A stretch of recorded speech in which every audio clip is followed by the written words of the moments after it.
That is the introduction of Tai Chi. Nothing to do with slow movement whatsoever. So, this is the, if you like to call it, principles or philosophy, entirely up to you. So that is a principle governing Tai Chi. And then the other discipline we talk about quite a lot is called the Qigong. The confusion is, okay, people said, what is the Qigong and what is the Tai Chi? They always ask me this question. I said, they are the same. But the Qigong is a practice, okay? I make it very simple. The Qigong is a practice. For example, we have a discipline called standing like the tree.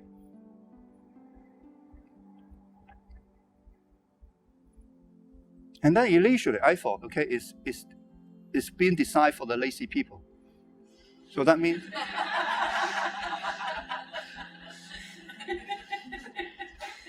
you just stay there, and then after 15 minutes, and then you say, I done my Qigong. You say, interesting. Okay? So that is one of the Qigongs we are practicing. Okay?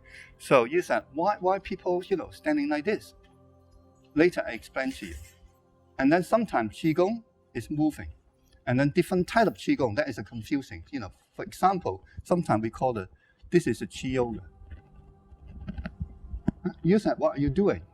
Because, okay, the Qi Yoga system, it is, for example, here, it is one of the meridian they call paracardium.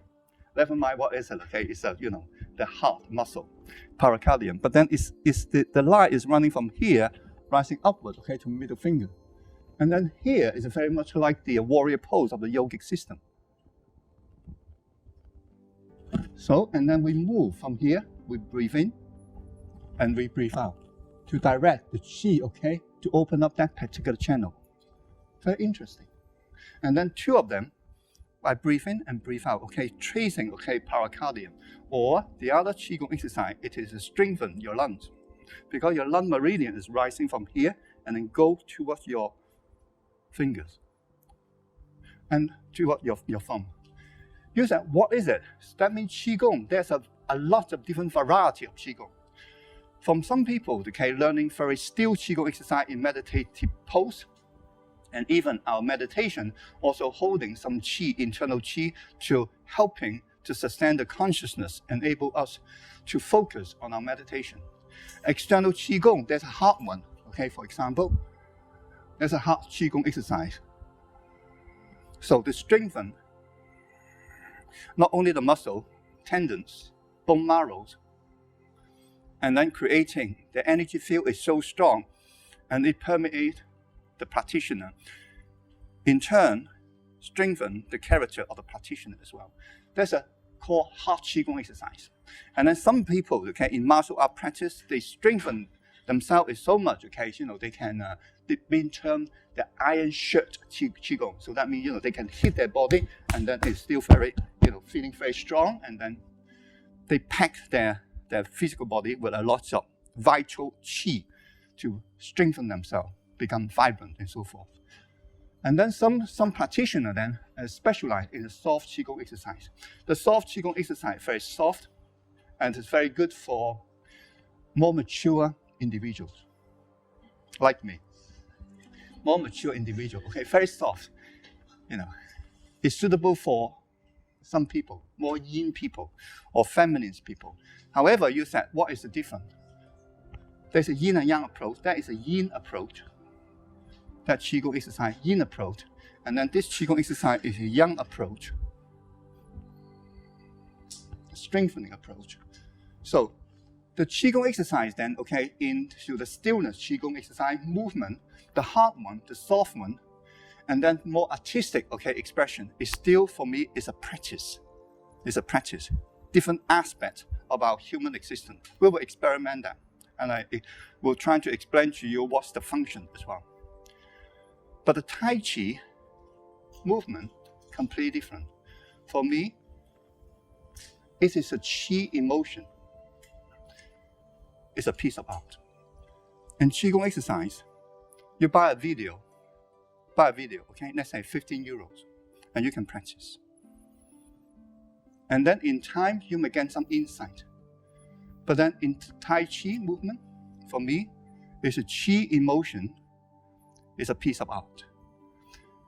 To master a piece of art, you need 10,000 hours continuous practice. So that means around about 10 years. If you dedicate around about 2 hours a day, about 10 years, then, holidays, Christmas, you don't practice. New Year's Eve, you don't practice, Anniversary, you don't practice. Take it all into account.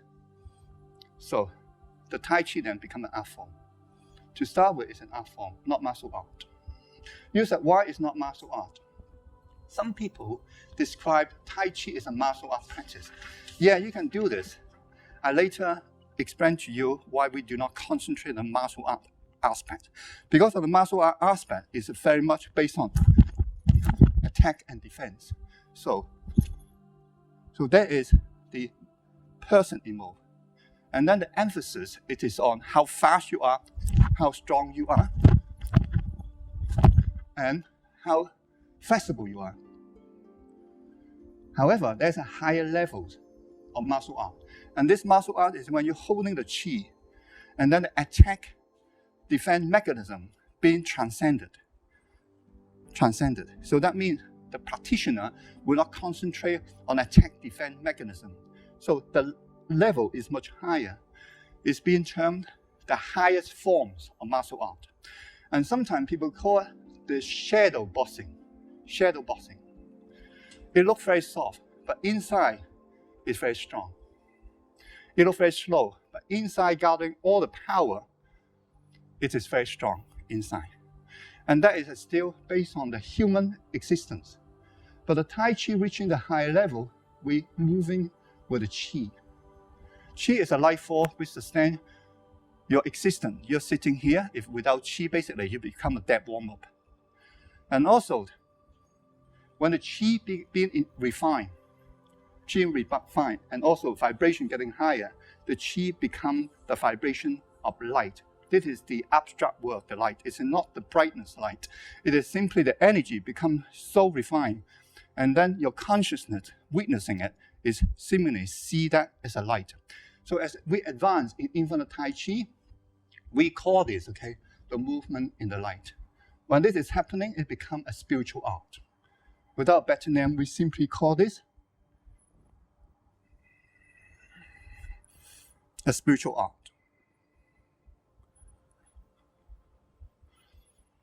And we're going to explain to you what's the difference between the physical art and the spiritual art. And the other disciplines we're doing, it is called the infinite meditation. First, why we lead meditation. Not many people can manage to do meditation. More and more now. Possibly become more popular in 1960s because of Beatles. Have you heard about Beatles even before your time? On the heyday, the Beatles, they follow a guru called the founders of transcendental meditation called Maharishi. Maharishi, the yogis, They basically, the Beatles, makes the transcendental meditation is so, popular and rising up just like a wildfire. And also in the 60s, not like 2012. Have you heard about the flower in your head things?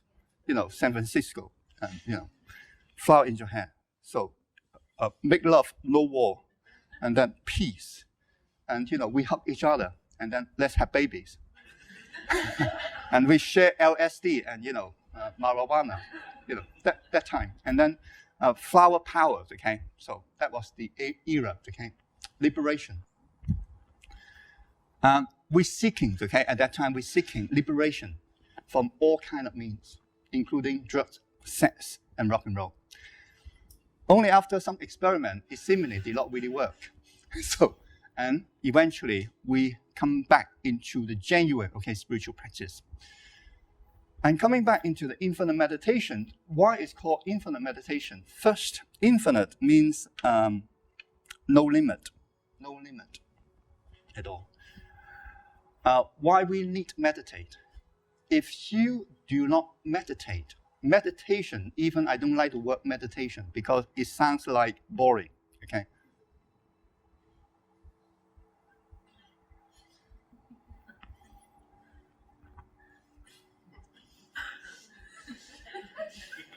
It's very boring.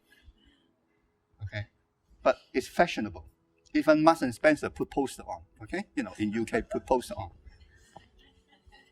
Okay, Danny Manor. So it's. You think I'm kidding? I'm not kidding. Okay, it's fashionable. So I don't like to use meditation. However, I cannot find other words. Okay, meditate. You need to meditate. For me, it's necessity. But also, I notice not so many people can meditate, because to meditate, you have to still your mind. And majority of our human existence cannot still their mind. And then I discover, okay, and through observation to myself and the others, your mind or our mind, basically the same, is the only creative agents in the entire universe. If you do not control and harness your mind, you become your mind's slave. So that means your mind harness you, control you. Make sense? So, to meditate, and also some of the teaching describe untrained mind. Untrained mind accomplish nothing. And a lot of people down on earth believing, okay, especially in the Western modern world, believing to train your mind, you read a lot of books. To train your mind, you're observing a lot of information, gathering a lot of information. Be intelligent, you adopt, assimilate, and also, okay, utilize all this information. First, to survive. Secondly, okay, to make yourself feel secure. Thirdly, to fulfill your desire.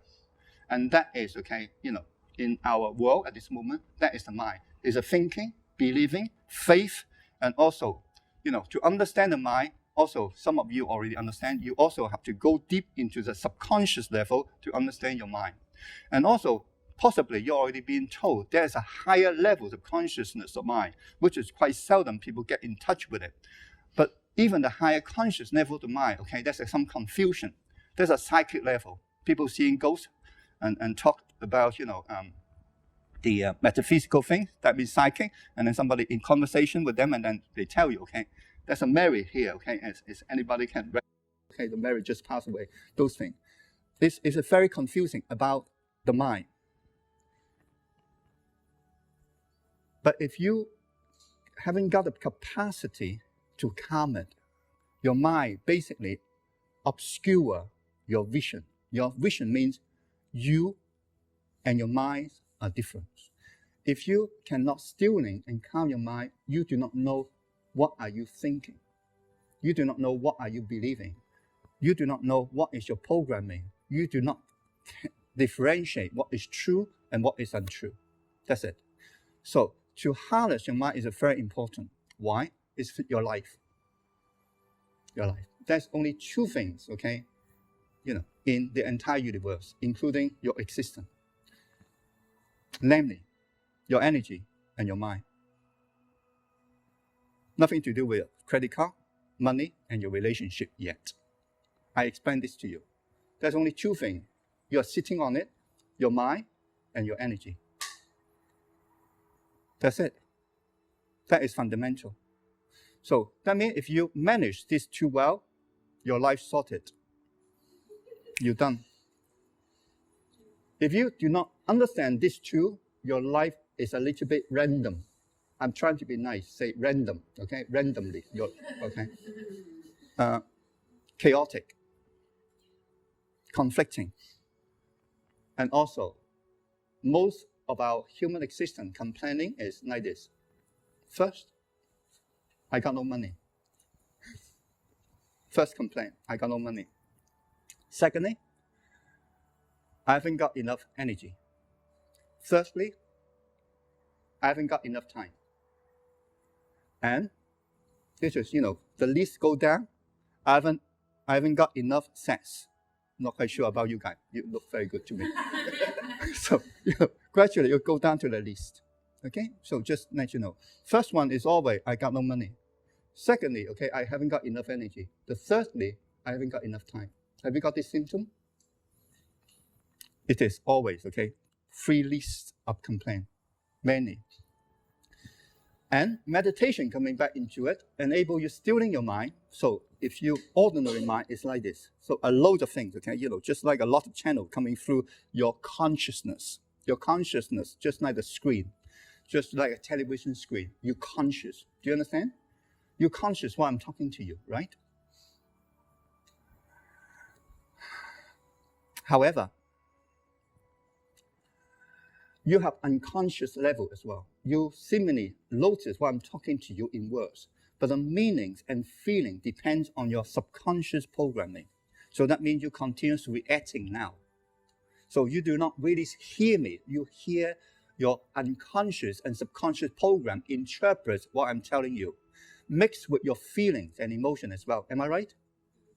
This is your mind. So that means people never listen to you. They listen to themselves. It's true.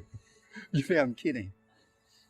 Somebody said, I love you, darling. And then you said, you don't.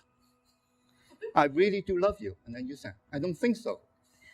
Okay? And then you said, the guy said, I really do love you. How much?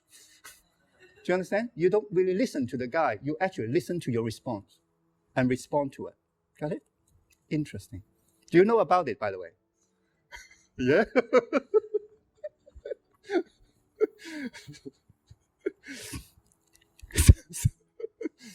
I love you guys.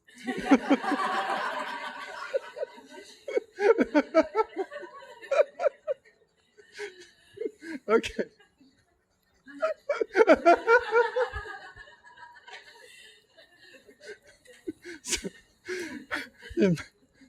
So we come back into our famous, triangle chart. In a human existence, we have the physical body,